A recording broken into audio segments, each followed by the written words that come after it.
হাইদিরে মারার কথা ফাঁসি দিয়া, তুই মারতো বিচার ইঙ্গাসন দিয়া। আল্লাহ সইব না, তুই হাসিনা সইলে আল্লাহ সইব না। যদি চাও রক্তের নদী পার করিতে ধরব বাজি, যদি চাও ইমানের পথে শহীদ হইতে রাজি। কোরআনের প্রেম বুকে যার, সে মানুষ সইবে না আর, সে মানুষ সইবে না আর হলে কোরআনের অপমান।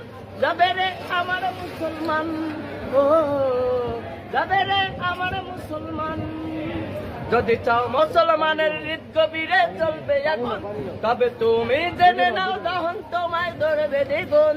যদি চাও মুসলমানের হৃদ গভীরে চলবে এখন, তবে তুমি জেনে নাও দহন তোমায় ধরবে দ্বিগুণ। যে বাণী আল্লাহ তাআলার ছুড়াবে সবাস্তার, সে মানুষ সইবে না আর হলে কোরআনের অপমান। কাউ কাদের শুনিস, যাবে রে আমার মুসলমান, ও